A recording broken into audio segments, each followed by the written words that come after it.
किरण सरनाईक, मंत्री महोदयांना खाली जायचंय. बिले सर, मला हे लक्षवेधी अत्यंत महत्वपूर्ण आहे. हे शांततेने सर्वांनी ऐकावी अशी माझी विनंती आहे. फक्त प्रश्न या ठिकाणी नका. मंत्री महोदय पूर्ण अभ्यास करून आलेत. लक्षवेधी क्रमांक 3. मंत्री महोदय वितरित केल्याप्रमाणे आताच सन्मान्य परिणय फुके साहेबांची लक्षवेधी झाली. या लक्षवेधीमध्ये त्यांनी हे ब्रीफिंग करणारे जे अधिकारी आहेत त्यांच्यावर आक्षेप घेतलेला आहे. चुकीचं ब्रीफिंग करतात आणि तोच आक्षेप माझा या लक्षवेधीच्या माध्यमातून आहे. याची जर आपण या उत्तराची शेवटची ओळ असली तर महाराष्ट्र राज्य मार्गदर्शक तत्वे बंधनकारक असून यात बदल करण्यास राज्य शासन सक्षम नाही असं म्हटलेलं आहे. म्हणजे या प्रश्न तुम्हाला उत्तरायचा आहे, प्रश्न विचारायचं कामच नाही. परंतु माझा असा प्रश्न आहे की महाराष्ट्र शासन हे सक्षम राज्य आहे व राज्याला कार्यक्षम शिक्षण मंत्री व कार्यक्षम शिक्षण राज्यमंत्री लाभलेले आहेत आणि त्यामुळे ही टीईटीचे प्रश्न माझे सोडवले जातील असा माझा पूर्णतः विश्वास आहे. मान्य सक्षम नाही म्हणून सांगितलेलं आहे. माझा त्यालाच आक्षेप आहे सर की या ठिकाणी राज्य शासन आपलं सक्षम राज्य आहे.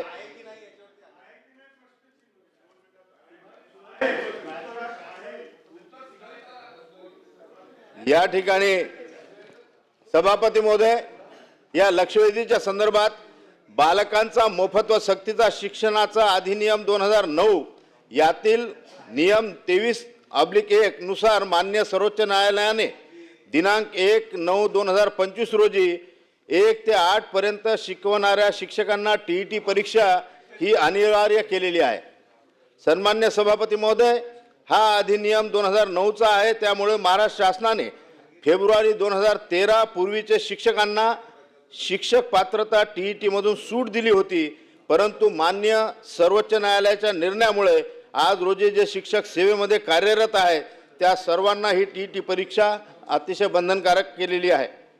सन्मान्य सभापती महोदय, शिक्षकांना शैक्षणिक अध्यापनासोबतच आज अशैक्षणिक कामाचा मोठ्या प्रमाणात बोजा आहे व त्यामुळे शिक्षक होऊ पाहणाऱ्या तुलनेत सेवेत असणाऱ्या शिक्षकांना अभ्यास करण्यासाठी आता वेळच मिळत नाही आहे, अपुरा पडतो आहे. म्हणून सभापती महोदय, माझे सन्मान्य मंत्री महोदयांना प्रश्न आहे की आपण सक्षम राज्याचे सक्षम शिक्षण राज्यमंत्री आहात.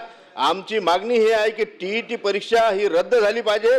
त्याकरिता आपण केंद्राकडे तसेच NCT कडे पाठपुरावा करणार का आणि यासाठी न्यायालयाच्या न्याय निर्णयाच्या विरुद्ध आपण पुनर्विचार याचिका दाखल केलेली आहे का?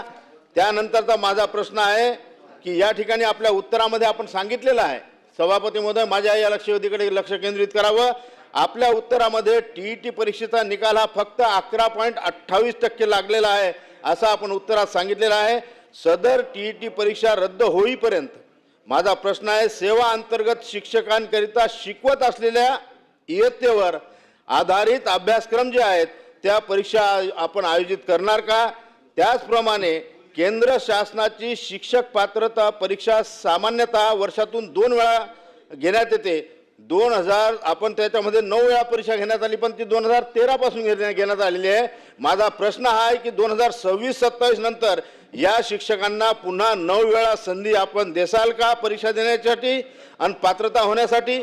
त्यानंतर या ठिकाणी सन्मान्य शिक्षण मंत्री महोदय, सेवेत असलेल्या शिक्षकांसाठी जी पात्रता परीक्षा आयोजित केलेली जाईल त्याची काठिण्य पातळी कमी करून खुल्या प्रवर्गासाठी 60 व राखीव प्रवर्गासाठी 55% ऐवजी खुल्या प्रवर्गासाठी आपण 45 व राखीवसाठी 40% उत्तरनीतीची अट आपण लागू करणार का? आणि माझा शेवटचा प्रश्न आहे सभापती महोदय या ठिकाणी की आज सेवारत असलेले कर्मचारी 10-10, 20-20, 30-30 वर्षापासून सेवा करून राहिले, त्यांची सेवा फक्त 5 वर्ष राहिलेली आहे. ज्या शिक्षकांच्या सेवेची 5 वर्ष बाकी आहेत त्यांना पदोन्नतीकरिता शिक्षक पात्रता परीक्षा टीईटी मधून सूट आपण देणार आहात का? त्यांना टीईटी देणं बंधनकारक राहणार नाही, त्यांना पदोन्नती आपण देणार. मंत्री महोदय, सभापती महोदय, सन्मान्य सदस्य किरण सरनाईक साहेबांनी उपस्थित केलेल्या लक्षवेधीला उत्तर देताना आपल्याला माहिती देतो की माननीय सर्वोच्च न्यायालयाने दिनांक 1 सप्टेंबर 2025 रोजी पारित केलेल्या निर्णयामुळं TET परीक्षा म्हणजे शिक्षक पात्रता परीक्षा ही बंधनकारक त्या ठिकाणी झालेली आहे. सदर पात्रता परीक्षा उत्तीर्ण करण्याकरता 2 प्रयत्नांची नाही तर 2 वर्षांची मुदत ही माननीय सर्वोच्च न्यायालयानं त्या ठिकाणी ठरवून दिलेली आहे. 2013 पासून आतापर्यंत 9 वेळा ही परीक्षा त्या ठिकाणी झाली. पुढील 2 वर्षाच्या कालावधीमध्ये राज्य शासनानं प्रत्येक वर्षी एकच्या ऐवजी 2दा ही परीक्षा घेण्याचा निर्णय त्या ठिकाणी घेतला आहे. तसंच केंद्र शासन देखील प्रत्येक वर्षी 2 पात्रता परीक्षा आयोजित त्या ठिकाणी करते. त्यामुळे 8 पात्रता परीक्षेची संधी याच्यानंतर आपल्या शिक्षकांना त्या ठिकाणी मिळणार आहेत. आणि त्यापैकी राज्य शासनाची एक, केंद्र शासनाची एक पात्रता परीक्षा आता झाली आहे आणि आतापर्यंत अजून देखील 6 पात्रता परीक्षा त्या ठिकाणी शिल्लक आहेत. राज्य शासनाने शिक्षक पात्रता परीक्षेची काठिण्य पातळी कमी केली असून यापूर्वी जसं 3% निकाल लागत होता, आपण जर का इतक्या वर्षात बघितलं अभिजित भाऊ 2013 पासून, तर 3% त्या ठिकाणी निकाल लागायचा. परंतु जे शिक्षक त्या ठिकाणी कार्यरत आहेत त्यांना थोडा पेपर सोपी असला पाहिजे किंवा नवीन येणाऱ्या शिक्षकांच्या भरतीकरिता जो पेपर आहे त्याच्यापेक्षा थोडा त्याची काठिण्य पातळी कमी असली पाहिजे अशी सततची मागणी त्या ठिकाणी सर्वांच्या माध्यमातून होत होती. त्यामुळे आपण ती काठिण्यता पातळी थोडी कमी केली. त्याचाच रिझल्ट आता असा आला की जो आतापर्यंत 3% निकाल लागत होता तो निकाल आता जवळजवळ 11.28% त्या ठिकाणी गेला आहे आणि जवळजवळ 50,000 शिक्षकांनी ही पात्रता परीक्षा त्या ठिकाणी उत्तीर्ण देखील केलेली आहे.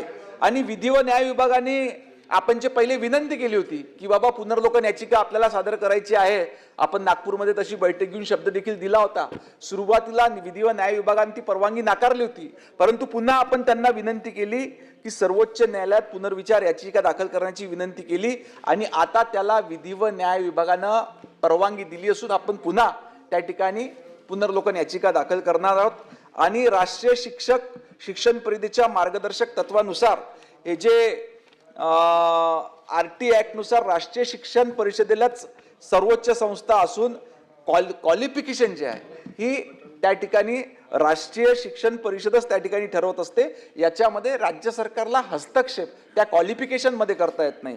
आणि या ठिकाणी जो शब्द विभागाच्या वतीने देण्यात आला आहे सक्षम नाही, हा विशिष्ट त्या अधिकार नसल्यामुळे त्याच्याकरता वापरण्यात आला. तरी मी सभागृहाला विनंती करतो की हा शब्द त्याच्यावरून डिलीट करून तो अधिकार त्या ठिकाणी राज्य सरकारला नाही असं वापरण्यात यावं. तो शब्द त्या उत्तरेतून मंत्री महोदयांनी विनंती केल्याप्रमाणे काढून टाकण्यात येत आहे. त्यांच्यानंतर देतो अभिजित वंजारी. सभापती एक सरनाईक साहेब थांबा ना एक मिनिट, परत तुम्ही विचारानंतर. नाही पंकज भाऊ, आपण या ठिकाणी उत्तर दिलं. राजन सिंग साहेब इकडे बघा, समोर बघा नाही तर माझ्याकडे बघा. मागे कशाला पाहता? माझ्याकडे बघू शकता. हा, नाही, टेटची परीक्षा आपण राज्यामध्ये लागू केली NCERTच्या नियमाप्रमाणे, ते सगळं बरोबर आहे, मान्य आहे आम्हाला. सगळ्यांना बोलायला देतो. आणि फक्त 2013 पासून specific आपण प्रश्न 9 वेळा ही परीक्षा दिलेली आहे. आता आपण आपल्या उत्तरामध्ये सांगितलं की जी रिव्ह्यू पिटिशन टाकायची आहे तर पहिले आपल्या न्याय विभागाने त्या ठिकाणी सहमती दिली नव्हती. आमच्यासारख्या अनेक संघटनांनी त्याच्यामध्ये रिव्ह्यू पिटिशन दाखल केली आहे आणि माझ्या माहितीप्रमाणे जवळजवळ 9 रिव्ह्यू पिटिशन सुप्रीम कोर्टामध्ये दाखल आहे. पण शेवटी प्रायव्हेट संघटनांनी तशा पद्धतीच्या रिव्ह्यू पिटिशन टाकण्यापेक्षा आमची आग्रह मागणी तीच होती की शासनाने जर पुढाकार घेतला तर त्याला आणखीन सिरियसनेस येईल किंवा सुप्रीम कोर्टामध्ये त्याचा पुनर्विचार चांगल्या पद्धतीने होईल. म्हणून आमची विनंती आहे की आपण सांगितलं की आता विधी व न्याय विभागाने आपल्याला संमती दिलेली आहे, तर ही किती दिवसांमध्ये आपण तशा पद्धतीची रिव्ह्यू पिटिशन फाईल कराल, हा माझा स्पेसिफिक प्रश्न आहे. इतर राज्यामध्ये ज्या पद्धतीनं इतर राज्यांनी धोरण स्वीकारलं असेल त्या धोरणांचा प्रथम आमचा विभाग अभ्यास करेल. हा अभ्यास आटोपल्याबरोबर तातडीनं त्या ठिकाणी रिव्ह्यू पिटिशन दाखल करेल. अभ्यंकर.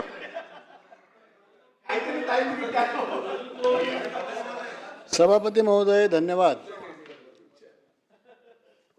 बालकांचा मोफत व सक्तीचा शिक्षण अधिकार 2009 प्रश्नामध्ये आणि उत्तरामध्ये सुद्धा जो खुलासा आला नाही तो खुलासा आधी मी करतो की या RTच्या ॲक्टमध्ये TETचा उल्लेख नाही. जे या ठिकाणी म्हटलं जातं की TETचा उल्लेख तिथे आहे, तो TETचा उल्लेख तिथे नाही. RT मध्ये उल्लेख जो आहे तो मिनिमम क्वालिफिकेशनचा आहे. 23मध्ये सेक्शन 23मध्ये मिनिमम क्वालिफिकेशन आहे आणि मिनिमम क्वालिफिकेशनच्या संदर्भात प्रिस्क्राईब करण्याचा अधिकार जो आहे तो अधिकार NCTEला ॲपेक्स बॉडी जी देशाची आहे शिक्षकाच्या संदर्भातली ती NCTE तिला तो प्रिस्क्राईब करण्याचा अधिकार हा RTने दिलेला आहे. ही गोष्ट आधी स्पष्ट होणं आवश्यक आहे. त्यामुळे जोपर्यंत या RTमध्ये बदल होत नाही तोपर्यंत आपण कितीही प्रयत्न केले तरी यातून सोल्युशन सापडणार नाही. आतापर्यंत जेवढे न्यायालयामध्ये गेलेले आहेत नोव्हेंबरमध्ये जो एक आणखी निर्णय जो झाला त्याच्यामध्ये ती बाब मान्य केल्या गेलेली नाही आहे. आता आपणही प्रयत्न जरूर करावा.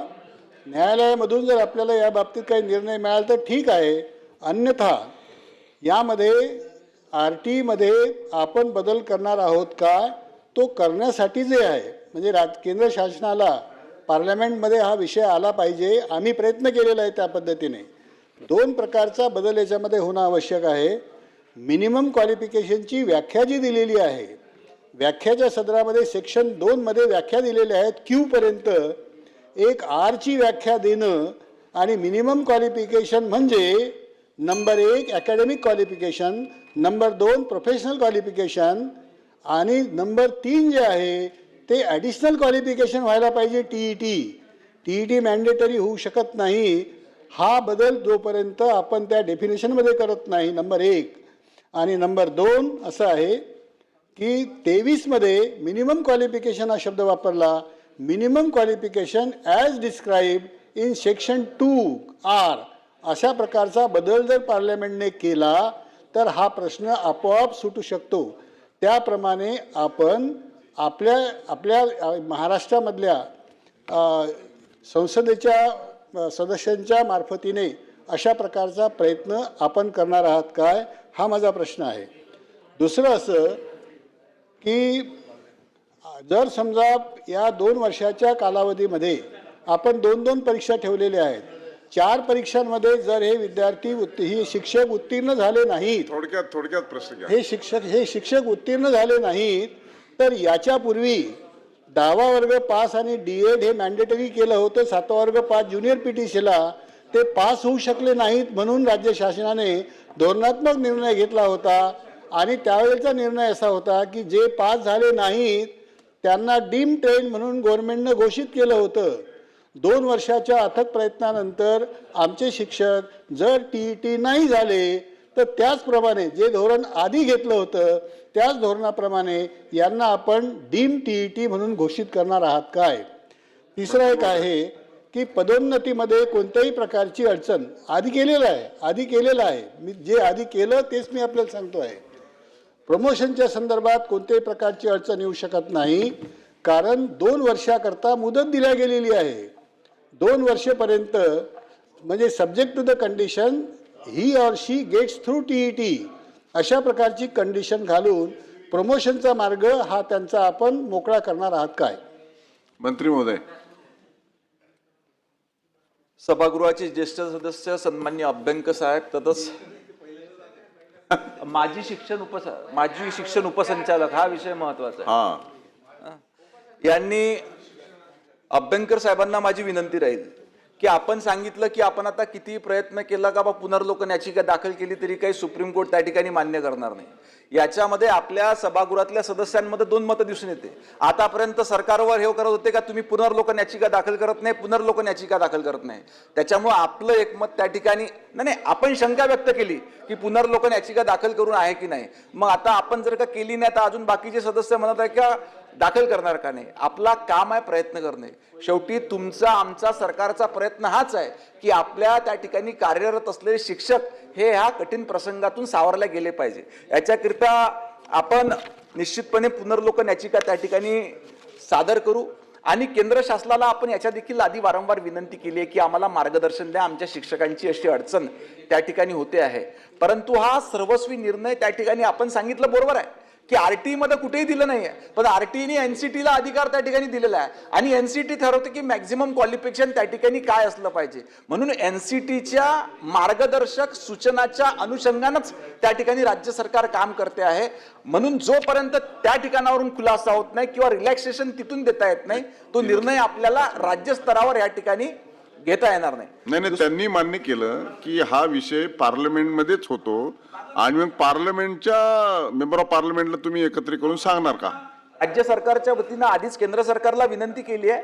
तसंच आम्ही देखील सर्व इथले विधान परिषद विधानसभेचे सदस्य आपण लोकसभा राज्यसभेच्या सदस्यांना विनंती करू आणि केंद्र सरकारला त्या ठिकाणी कन्व्हिन्स करण्याचा प्रयत्न करतो. दुसरं डीम टीईटीची आपण जे या ठिकाणी सोल्युशन दिलेलं आहे त्याच्यावर संदर्भात देखील विचार करण्यात येईल आणि त्याच्यातून काही मार्ग निघतो का हा देखील प्रयत्न त्या ठिकाणी करण्यात येईल. नंतर प्रमोशनच्या याच्यामध्ये काही अडचण ह्या टीईटी द्वारा येईल का याचा देखील अभ्यास त्या ठिकाणी करण्यात येईल.